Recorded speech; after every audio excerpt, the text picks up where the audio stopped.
India's number 1 varicose veins hospitals ఐబీసీను సంప్రదించండి. మీ నొప్పి లేని ప్రయాణాన్ని ప్రారంభించండి. అందరికీ నమస్కారం. నేను మీ మాధురి. మీరు చూస్తున్నది సుమన్ టీవీ నెట్వర్క్. ఈరోజు మనతో పాటు ఉన్నారు ప్రముఖ జ్యోతిష్య పండితులు, ఆధ్యాత్మికవేత్త బ్రహ్మశ్రీ సుభాష్ శర్మ గారు. నమస్కారం గురుగారు. గురుగారు, సాధారణంగా ఏంటంటే ఆడవాళ్ళు ఇలా ఉండాలి, ఇంటిని చూసే ఇల్లాలను చూడాలి అంటారు. కాబట్టి ఇలాంటి నానుడి అంతా కూడా ఆడవాళ్ళ మీద ఆధారపడి ఉంటుంది. ముఖ్యంగా ఈ రోజుల్లో ఆడవాళ్ళకి ఉండకూడని అలవాట్లు, చేయకూడని పనులు అంటూ ఏమున్నాయి గురుగారు? అబ్బో, చాలా పెద్ద ఎపిసోడ్ అయిపోతుంది. చాలా కాలం మారుతున్న కొద్దీ పద్ధతులు కూడా మార్పు చెందుకుంటూ వచ్చాయి. ఇప్పుడు ఆడవాళ్ళు ఇలాగే ఉండాలి అనేటటువంటిది శాస్త్రంలో ఉన్నటువంటి నియమాల ఆధారంగానే చెప్పవచ్చు తప్ప, ఇప్పుడున్నటువంటి జనరేషన్లో ఇలా ఉంటే తప్పేంటి, అలా ఉండట్లేదు, ఇలా ఉండట్లేదు సమర్థించుకునేటటువంటి తీరే పెరిగింది తప్ప, శాస్త్రము ధర్మం అనేటటువంటిది ఆడవాళ్లకు కొన్ని రిస్ట్రిక్షన్స్ అనేటటువంటి ఏర్పాటు చేయడం జరిగింది. అది ఇప్పటి నుంచే కాదు, అనాదిగా వస్తున్నటువంటి ఆచార సాంప్రదాయాలలో సాంప్రదాయం ఏంటి అని అంటే, ఆడవాళ్ళు ఇలా ఉండాలి, ఈ పనులు చేస్తే ఇంట్లో లక్ష్మీదేవి కలకల్లాడుతుంది, ఇంటికి ఇల్లాలే దీపము, ఇంటికి ఇల్లాలే అన్ని రకాలుగా సమర్థించుకునేటటువంటి తీరు ఇల్లాలికే ఉంటుంది, ఇంటిని నెట్టుకొచ్చేటటువంటి బాధ్యత, బరువు బాధ్యతలన్నీ కూడా ఆ ఇంటి ఆడవాళ్ళకి ఏర్పడతాయి. కాబట్టి ఆడవాళ్ళు తప్పకుండా కొన్ని పద్ధతులను ఆచరించాలి అని శాస్త్రం చెప్పినటువంటి మాట. చెయ్యకూడనటువంటి పనులు అని అంటే కనుక చాలా ఉన్నాయి.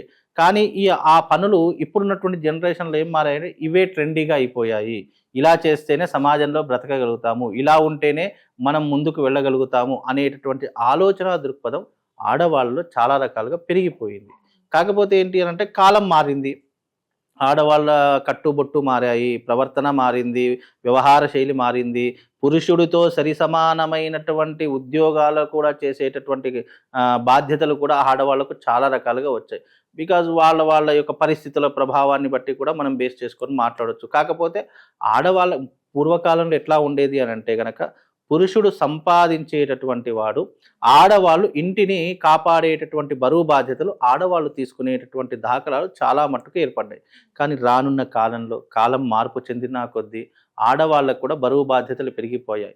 ఇంట్లో అధిక భారం పెరిగిపోయింది. ఒకరు వర్క్ చేస్తే, ఒకరు పని చేస్తే రెండో వాళ్ళు తిని కూర్చుంటాను అంటే కూడా గడవనటువంటి పరిస్థితులు చాలా మట్టుకు పెరిగిపోయాయి.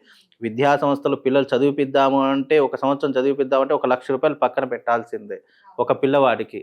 అలాగే ఇంట్లో ఒక 2-3 సంతానం ఉంది అని అనుకోండి, వాళ్ళ చదువులకే సంవత్సరానికి ఒక 2-3 లక్షలు పక్కన పెట్టాలి. మళ్ళీ మన బుక్స్ అని చెప్పేసి, డ్రెస్లు, ఇలా చాలా మట్టుకు బరువు బాధ్యతలు పెరిగి. కానీ ఆడవాళ్లకు ఎందుకు రిస్ట్రిక్షన్స్ పెట్టారు అని అంటే కనుక, అప్పుడున్నటువంటి కాల ప్రకారము ఇంట్లో పని చేసేటటువంటి బాధ్యత అంతా కూడా ఆడవాళ్ళు తీసుకునేవాళ్ళు. కాబట్టి ఆడవాళ్ళు ఏంటంటే, ఉదయాన్నే లేవడము మంచి పద్ధతి. చేయకూడనటువంటి పనులు ఏంటి అని అంటే కనుక, ఎవరైతే సూర్యోదయం తర్వాత లేస్తారో ఆ ఇంట్లో దరిద్ర దేవత తిరుగుతూ ఉంటుందని శాస్త్రం. ఇంట్లో ఎప్పుడూ కూడా జుట్టును విరబోసుకొని ఉండడము, ఇంట్లో చెప్పులు వేసుకొని నడవడము, అలాగే ఏ ఇంట్లోనైతే దీపారాధన ఉండకుండా, ఏ స్త్రీ అయితే ఇంట్లో పూజాది క్రతువులు ఆచరించకుండా ఉంటుందో ఆ ఇంటికి దారిద్ర్యం చుట్టుకుంటుంది అని శాస్త్ర నియమాలు చెప్పడం జరిగింది. చేయకూడనటువంటివి ఏమిటి అని అంటే కనుక, ఇలాంటి పద్ధతులు ఎప్పుడూ కూడా ఆచరించకుండా ఉండకూడదు. ఈ పద్ధతులు మానుకునే ప్రయత్నం చేయాలి. ఎప్పుడూ కూడా ఒక స్త్రీ తన ధర్మబద్ధమైనటువంటిది ఏంటి అని అంటే కనుక, భర్తను బాగా చూసుకోవడము, ఇంట్లో దీపారాధన చేసుకోవడము, వంట వార్పు లాంటివి ఆచరించుకోవడము. ఇప్పుడు ఇంట్లో వంట చేసుకునే దానికంటే బయట స్విగ్గీలు, జొమాటోలు ఎక్కువగా పెరిగిపోయాయి. అంటే ఇంట్లో వంట భారం కూడా లేకుండా పని భారం తగ్గిపోయినటువంటి అంశాలు చాలా మట్టుకు పెరిగిపోయాయి. పూర్వకాలంలో పని భారంతో ఇంట్లోనే సమయం గడిచిపోయేది. ఇప్పుడు ఇంట్లో అన్నీ ఇన్స్టెంట్ వచ్చేసాయి. ఇంట్లో చేద్దామని, నాకు ఇంట్లో బోర్ వస్తుందండి, నేను ఏదైనా జాబ్ చూసుకుంటానండి, నేను ఏదైనా బయటకు వెళ్తానండి, లేదా ఏదైనా బొట్టికి పెట్టుకో, ఇట్లా ఆడవాళ్ళు కూడా కోరికలు పెరిగిపోయాయి. కోరికలు పెరిగిపోవడంతో ఇక వాళ్ళు ఇలాగే ఉండాలి అని రిస్ట్రిక్షన్స్ పెట్టేటటువంటి వ్యవహారం కూడా లేకపోయింది. కాబట్టి రిస్ట్రిక్షన్స్ అనేటటువంటి కానీ ధర్మబద్ధంగా ఏంటి అని అంటే, ఆడవాళ్ళు చేసుకోవాల్సిన క్రతువులు చాలా మటుకు ఇంటికి పరిమితం అయ్యే ఉన్నాయి తప్ప, బయట చేసేటటువంటి వ్యవహారాలు ఎవరికి కూడా చెప్పలేదు. కాబట్టి ఇంట్లో చేయవలసింది ఏంటి, ఇంట్లో భర్తను బాగా చూసుకోవడం, పిల్లా పాపలను బాగా చూసుకోవడము, ఇంటిని శుభ్రంగా ఉంచుకోవడము, ఇంటిని ఇంట్లో ఉన్నటువంటి పనులన్నీ కూడా ఒక స్త్రీ ధర్మంతోనే ఆచరించడము, ఉదయాన్నే లేవడం. ఎప్పుడైతే స్త్రీ ఇంట్లో ఉదయాన్నే లేవడం ప్రారంభమవుతుందో ఆ ఇంట్లో లక్ష్మీదేవి వస్తుందని శాస్త్ర నియమం అట. అందుకే ఈ చేయకూడనటువంటివి ఏంటి అంటే ఈ పద్ధతులు అయితే చేయకూడదని శాస్త్రము. అలాగే కట్టుబొట్టు, ఏ స్త్రీ కూడా కుంకుమ లేకుండా ఉండకూడదు.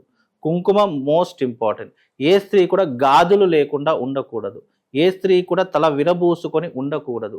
ఏ స్త్రీ అయినా స్నానం చేసిన వెంటనే కట్టుబొట్టు అనేటటువంటిది మన సాంప్రదాయమైనటువంటి పద్ధతిలో ఉంటే గనక ఆ ఇంటికి ఎప్పుడు కూడా శుభ సూచికాలు అనేటటువంటివి వస్తూ ఉంటాయి. దాని ద్వారా భర్త యొక్క ఆయుష్ పెరగడంతో పాటు భర్త కూడా ఆయురారోగ్యాదులతో క్షేమంగా ఉంటాడని శాస్త్రం. అంటే భర్త యొక్క ఆయు ప్రమాణము భార్య చేతిలోనే ఉంటుంది.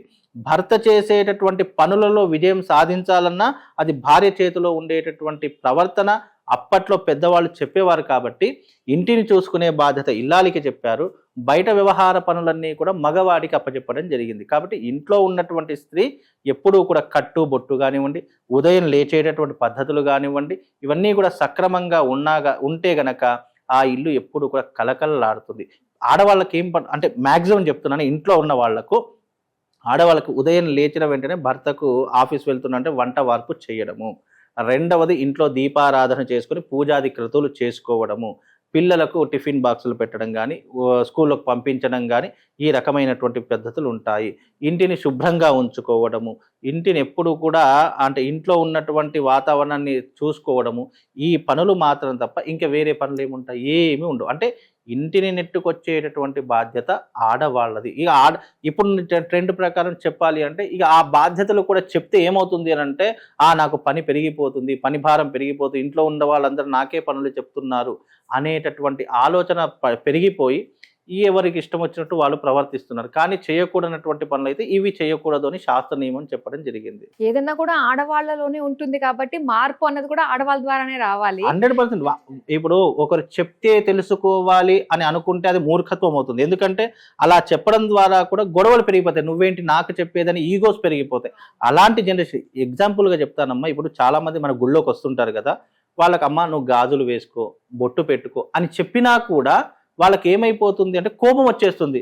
నా ఇష్టం, నేను ఇలాగే ఉంటాను, మీరేంటి నాకు చెప్పేది అనేటటువంటి ఈర్ష్య అసూయ పెరిగిపోతుంది. అంటే చెప్పలేనటువంటి పరిస్థితులు కూడా మగవాళ్లకు ఇబ్బందులు అయిపోయాయి. మాలాంటి వాళ్ళకు కూడా అమ్మ నువ్వు గుడికి వస్తున్నావు, కనీసం చేతిలో ఒక 2 గాజులు వేసుకోమ్మా, నుదురు ఇంత కుంకుమ పెట్టుకోమ్మా అని చెప్పినా కూడా లేదు గురుగారు ఇవన్నీ ఇప్పుడు ఉన్నటువంటి ట్రెండ్, అవన్నీ పెట్టుకుంటే నవ్వుతున్నారు అనేటటువంటి భాష కూడా వాళ్ళ దాంట్లో వచ్చేసింది. అంటే ఆడవాళ్ళు అప్డేట్ అవుతున్నారు కానీ ఈ సాంప్రదాయాలని మర్చిపోతున్నారు. ఏదైతే మనం ఓల్డ్ ఈజ్ గోల్డ్ అని ఎందుకు అంటారు అంటే ఏదైతే సాంప్రదాయము అని అనుకుంటామో అది నీచంగా మారిపోయింది. ఏదైతే చేయకూడనటువంటి అకృత్యాలన్నీ ఉంటాయో అవి ట్రెండింగ్గా మారిపోయాయి. అంటే ఇక్కడ ఏదైతే మనం ఆలోచించేటటువంటి విధానం ఉంటుందో దాని ప్రకారంగా స్త్రీలు వ్యవహరించితే బాగుంటుంది. ఇంట్లో ఉన్నటువంటి స్త్రీలు కానీ బయట ఉన్నటువంటి స్త్రీలు కానీ వాళ్ళకు ఎప్పుడైనా సరే అమ్మ, ఒక కుటుంబం హ్యాపీగా సంతోషంగా ఉండాలి అంటే పురుషుడి బాధ్యత పురుషుడే నిర్వర్తించాలి, స్త్రీ బాధ్యత స్త్రీయే నిర్వర్తించాలి. ఒకరి దాంట్లో ఒకరు వేలు పెట్టకూడదు. ఇలా ఉంటే ఏ కుటుంబమైనా హ్యాపీగా ఉంటుంది. ఎలాంటి గొడవలు ఉండవు, ఎలాంటి కల్మషాలు ఉండవు, ఏమీ ఉండవు. ఎందుకంటే స్త్రీ బాధ్యతతో కుటుంబం నడుస్తుంది, పురుషుడి బాధ్యతతో ఆ కుటుంబాన్ని నడిపించేటటువంటి శక్తి సామర్థ్యాలు పురుషుడికే ఉంటాయి. కాబట్టి ఈ రెండింటినీ కూడా కలపకుండా ఇంటి బాధ్యత, ఇంటి పనులన్నీ చక్కబెట్టుకునే బాధ్యత స్త్రీ చూసుకొని బయట సంపాదించేటటువంటిది, బయట వ్యవహారాలన్నీ కూడా పురుషుడు చూసుకుంటే ఆ కుటుంబం ఎప్పుడు కూడా హ్యాపీగా ఉంటుందమ్మా. చాలా బాగా తెలియజేశారండి. మన సంప్రదాయం అన్నది ఆరోగ్యంతో పాటు ఐశ్వర్యాన్ని కూడా అందిస్తుంది. చక్కగా వివరించినందుకు ధన్యవాదాలు.